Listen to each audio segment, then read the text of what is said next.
Kidney సమస్యలతో ఉన్నవాళ్ళు వాళ్ళకు ఒక రకమైనటువంటి గమ్మత్తైన అపప్రద లేదా పక్క వాళ్ళందరూ చేసే ఒక బ్రెయిన్ వాష్ అంటాం కదా, వాళ్ళు చాలా పక్కన కూర్చోబెట్టి చాలామంది సలహాలు ఇస్తూ ఉంటారు. కిడ్నీ జబ్బు ఉన్న వాళ్ళు ఎన్ని నీళ్ళు తాగాలి అంటే అక్కడ కూడా ఇదే వర్తిస్తుంది. యాక్చువల్గా కిడ్నీ దాదాపు 1, 2, 3, 4, 5 దశల్లో మీరు దాదాపు మంచినీళ్ళు మామూలుగానే తాగండి. ఎప్పుడైతే కొన్ని కారణాల చేత మీ గుండె పంపు బాగాలేదో కిడ్నీ ఫిల్టరేషన్ తగ్గే కొన్ని కార్యక్రమాలు జబ్బులు ఉంటాయి. గ్లోమరులా డిసీజెస్, దాంతోపాటుగా కిడ్నీ డయాబెటీస్ వల్ల పాడైన వాళ్ళు మాత్రం కొంచెం జాగ్రత్తగా తాగండి. జాగ్రత్తగా తాగండి అనగానే వెంటనే నీళ్ళు మొత్తం మానేసామండి, 1 లీటర్ తాగని చెప్తే ఎవరు చెప్పారంటే మా ఇంట్లో పక్కతను చెప్పాడండి, ఆ కిడ్నీ బాగా 1 లీటర్ తాగాలని గట్టిగా చెప్పాడు తను నాకు అని చెప్తే అలా ఉండదు. శరీరము మీ కిడ్నీ ఒకటే బాగాలేదు శరీరంలో, మరి మిగతా అవయవాలు ఏం కావాలి?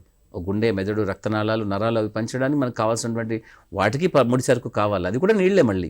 సో కాబట్టి నీళ్లు మనం ఈ అవసరం తగ్గట్టుగా కొంచెం కొంచెంగా ఇస్తూ ఉన్నట్టు చేయాలి. ఇక్కడ ఏమిటంటే కిడ్నీ జబ్బు చాలా ముదిరిపోయిన దశలో కూడా మనకి నీళ్ళు అంతే అవసరం అవుతాయి. బయట వర్షం వచ్చినా మన ఆకలి ఒక్కలానే ఉంటుంది కదా, ఆర్థిక మందిరంలో కూడా మన అవసరాలు ఒక్కలానే ఉంటాయి. ఆర్థిక మందిరం మన అవసరాలు తగ్గించుకుంటామా అంటే కొన్ని ప్రత్యేకమైనటువంటి అవసరాలు వాడు తగ్గించుకోవడం అంటూ సాధ్యం కాదు. ఆర్థిక మంది ఉంది కాబట్టి మన ఇంటి రెంట్ తగ్గించడు వాడు. ఒక వస్తువు ఎంత 10 రూపాయలు ఉందంటే 10 రూపాయలు ఉంటుంది, ఇంకా పెరుగుతుంది. కానీ ఏదో ఆర్థిక మంది వచ్చినా తగ్గించే అవకాశం ఉండదు కదా ఏ వస్తువు అయినా కూడా. అలాగే మీ అవసరాలు ఏమి మారవు, శరీరంలోకి జబ్బు వచ్చింది కాబట్టి, మనకి కిడ్నీ బాగాలేదు కాబట్టి మీ శరీరంలో ఉన్నటువంటి మిగతా అవయవాల యొక్క అవసరం అలాగే ఉంటుంది, యథాతథంగా ఉంటుంది. వాటిని గౌరవించడం కూడా మన అవసరం కాబట్టి మంచినీళ్ళు బాగా తాగాలి.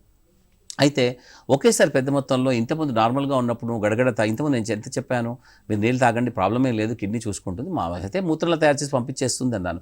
ఇక్కడ మూత్రాలు తయారు చేసి పంపించడం సాధ్యం కాదు, కొంచెం కష్టపడుతుంది. కాబట్టి కొంచెం నెమ్మదిగా తాగండి, తక్కువగా తాగండి, తరచూ తాగండి, లేదా తాగినట్టుగా చేయండి, నోరు తడి చేసుకోండి, ఇలాంటి రకరకాలుగా చెప్తూ ఉంటాను.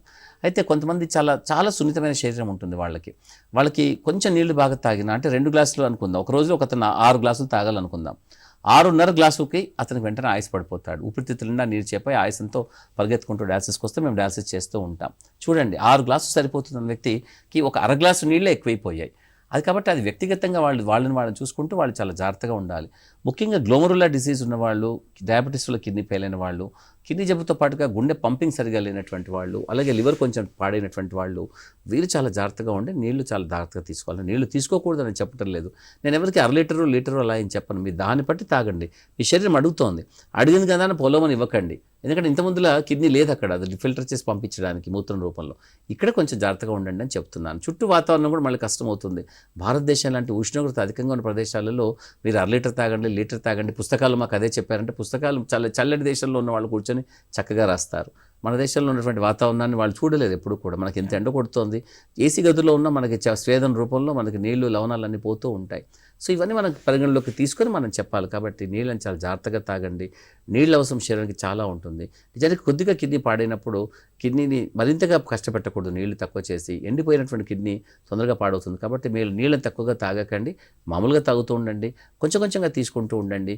ముఖ్యంగా కిడ్నీ జబ్బు చాలా ముదిరిపోయి ముందుకెళ్ళిపోయిన పరిస్థితుల్లో, బాగా 100కి 100% దగ్గరగా వెళ్ళిన పరిస్థితుల్లో మాత్రం నీళ్లు తాగకుండా ఉండకూడదు. కానీ మితంగా తాగడము, కొంచెంగా తాగడం అనేది మాత్రం తప్పకుండా చేయాలి.